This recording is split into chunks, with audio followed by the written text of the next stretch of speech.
Good morning, kapatid. Ako po si Alex Calleja. Alam ko, kakatapos lang ng Valentine's at gumastos kayo ng marami. Alam nyo, maraming mga okasyon ngayon na talaga gagastos ka. Isa sa mga hindi ko maintindihan, ang gender reveal party. Sa mga hindi nakakaalam, ang gender reveal po, gusto mo malaman kung anong gender ng anak mo. Tapos, hihilahin mo yung lobo. Pag blue, lalaki. Pag pink, babae. Di ba parang gastos lang yun? Kasi nagpa-check up ka sa doktor. Dok, anong gender ng anak ko? Tapos alam ng doktor, sasabihin sa'yo, ang gender, ito kung sabihin, mag-usap kayo ng organizer. 2 weeks pa ang gender reveal party. Pero mo 2 taon nakakaalam, di mo alam. Gastos yun eh. Alam mo ng panahon ng mga titos and titas, hindi namin kailangan ng gender reveal party. Pag may buntis, matulis ang tiyan niya, pangit siya, lalaki yon. Ang buntis lang ang pwede mong sabihin na, ang pangit mo girl, matutuwa, oh my God, lalaki to. Eh kung lalaki, paano pag nanganak ka, tapos babae? Sasabihin mo sa Dok, sabi nila pangit ako dahil lalaki daw. Ba't babae? Well, at least hindi lang gender na reveal. Pangit ka talaga. Isa pa sa mga kaugalian na bago ngayon na hindi ko gusto, yung pag namatayan ka, tapos yung Facebook mo, papalitan mo ng profile pic na kandila na may sinde, tapos hindi mo sasabihin kung sino namatay. Ano to? Death reveal din? Kailangan ko pang malaman, titignan mo yung mga picture, sino ba yung mukhang mahina na dito? Sino bang nawawala sa picture?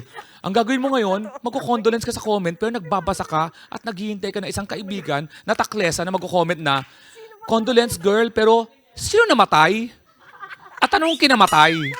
So sana po ayusin muna natin ang buhay natin bago po tayo mag-celebrate ng Valentine's. Yon, maraming salamat at good morning kapatid. Ngayon, dahil sa Lenten season namin, kasama po ako dito na magugulat kayo dahil may kamukha. Siya po si Marlon Tapalord.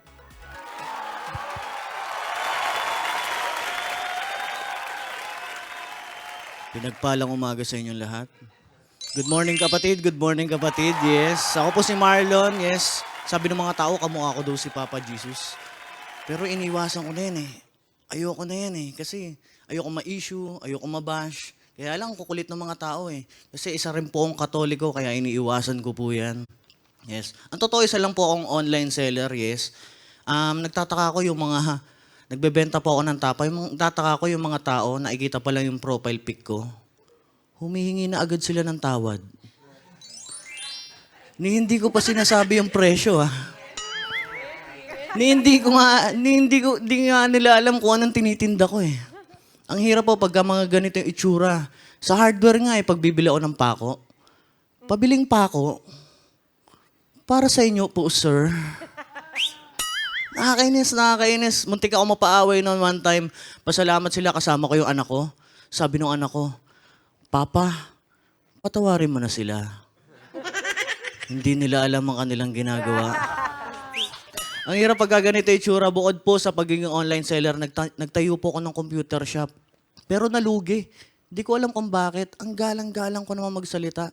Lagi kong sinasabi sa kanila, anak, time mo na.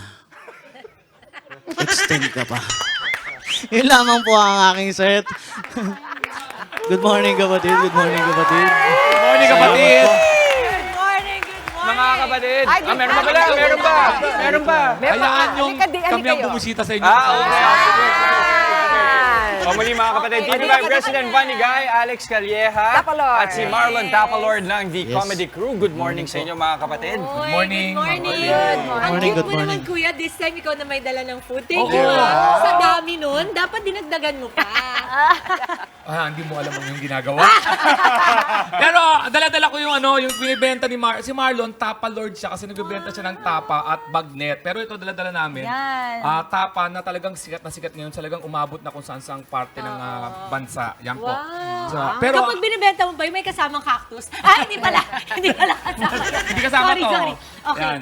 So, titikman natin. Yan. Okay. Ayan, tikman niyo So, muna. Pero frozen. gusto ko lang malaman na pinakabagong member namin ay si Marlon Tapalord. Dati kasi, di ba delikado yung masyadong, alam mo, religious reason. Baka Ang maano ginawa tayo. namin, inayos lang namin yung Yung kanyang gig, pag-stand up. Oo. Na parang sinasabi na hindi ako ayoko. Kasi masamang yun. So, kinukwento niya lang yung manananasan niya. So, ganun kami. At mapapanood nyo kami, singit ko na rin, sa PETA Theater sa Sabado, February 17. Wow. Yan. 7 p.m. po sa Quezon City. Ang details po ay nasa social media namin ni Marlon Tapalord at ng comedy crew. At of course, ako, Alex Calleja po. At meron po kaming show din sa February 16 sa Berjaya Makati Hotel. English set naman po yan. Wow. Uy! Mag-English ako. Wow, kuya. Yes. Sige, Sample daw, Hindi sample. ko kaya. Maaga pa. Maaga pa masyado. Maaga pa. Gabi ko ginagamit. Mapapaniwalaan yan. Hindi tayo masasampulan yan. Marlon, baka magpo-promote din siya ng... Marlon? O teka lang, ano pala man, una? Yung tapa mo talaga o talagang sadyang tapa lord na yung tawag sa'yo umpisa pa lang? Hindi, nung una, nagbebenta talaga ako ng tapa. Tapos nung pinost ko siya sa mga social media pages, ng food pages, yung mga tao nagpangalan sa akin na, uy, Tapa. Tapalord, dapat Tapalord. Galing naman.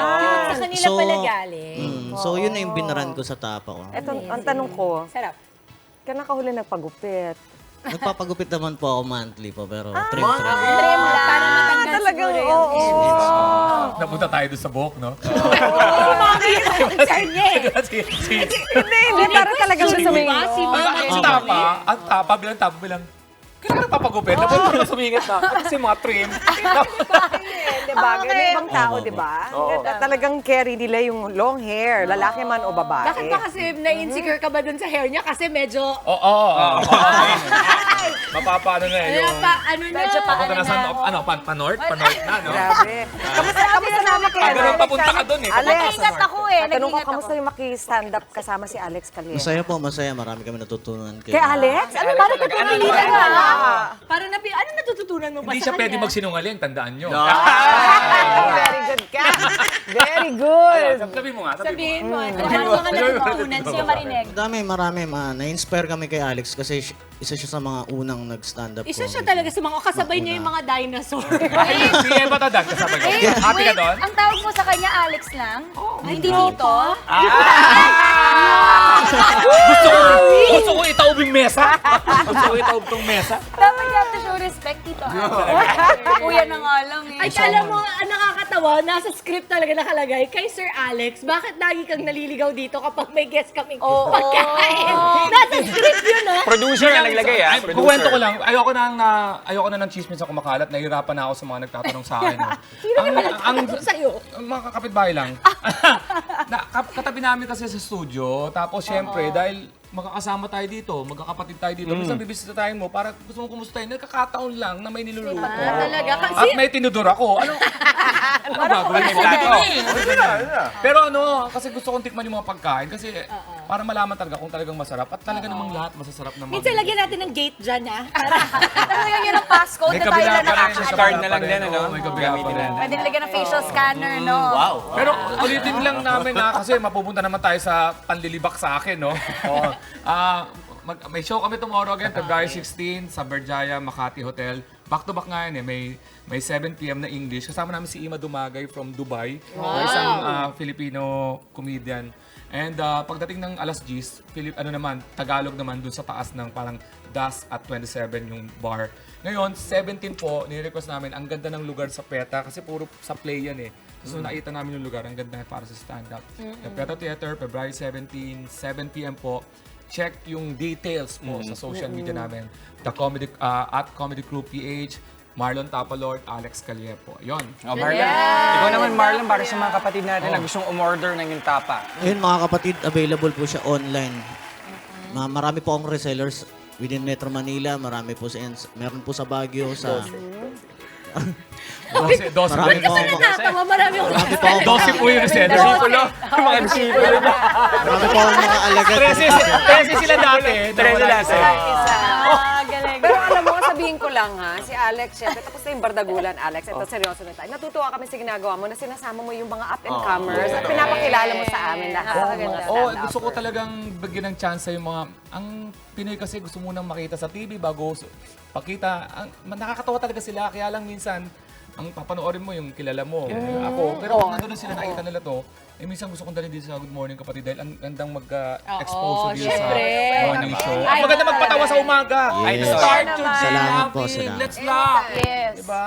Thank you so much at Tapa Lord and Kuya Alex Calleja. Sana lagi mong pa kami bisitahin kahit walang pagkain. Yan, bagnet naman, bagnet. Okay. Mga kapatid, Justin Quirino po. Masayang kwentuhan at makapulahang informasyon ang hatid namin tuwing umaga. Kaya mag-subscribe na at mag-follow sa social media pages ng News 5.